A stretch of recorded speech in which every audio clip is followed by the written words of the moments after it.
साताऱ्यातील मुनावेळ येथे उपमुख्यमंत्री एकनाथ शिंदे यांनी जलपर्यटनाची पाहणी केली आहे। स्पीड बोटीतून एकनाथ शिंदे यांनी पाहणी केली। एकनाथ शिंदे यांचा ड्रीम प्रोजेक्ट म्हणून ओळख असणाऱ्या मुनावेळ पर्यटन परिसराची त्यांनी पाहणी केली। यावेळी त्यांच्यासोबत जिल्हाधिकारी संतोष पाटील, वन विभागाचे अधिकारी अमोल सातपुते उपस्थित होते। या भागात पर्यटन वाढावं यासाठी पर्यटन मंत्री शंभूराज देसाई हे सुद्धा प्रयत्नशील आहेत। या परिसरातून आढावा घेतला आमचे प्रतिनिधी तुषार तपासे यांनी।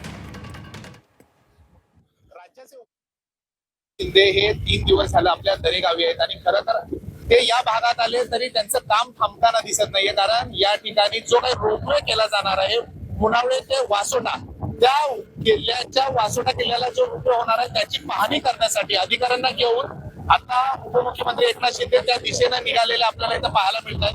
खरं तर कोयना जलाशयामध्ये अनेक प्रकल्प त्यांनी राबवलेले आहेत, पर्यटन वाढीसाठी त्यांनी काम करतायत।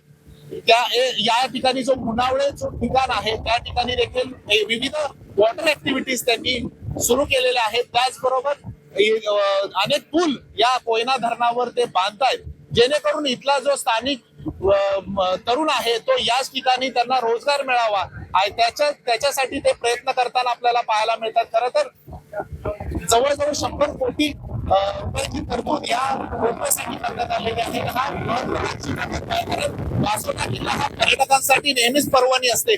कारण या ठिकाणी ज्यावेळी पर्यटक येत असतात तर मोठ्या संख्येने येत असतात। वासोटा किल्ला हा ट्रेकसाठी चांगला समजला जातो आणि त्यामुळे या ठिकाणी जो काही रोपवे होणार आहे त्यामुळे या पर्यटनाची इथं भरच पडणार आहे आणि त्याच्यासाठीचे प्रयत्न तर सुरू दिसत आहेत। अधिकाऱ्यांसोबत त्या ठिकाणी निघालेले जिल्हाधिकारी आहेत, त्याचबरोबर वन अधिकारी आहेत, यांना घेऊन त्या ठिकाणाची आता जे पाहणी करणार आहेत आणि एकूणच हा रोपवे लवकरात लवकर पूर्ण करावा यासाठी त्यांच्याकडून प्रयत्न सुरू दिसत आहेत। तुषार तपासे, झी मीडिया, सातारा, दरी।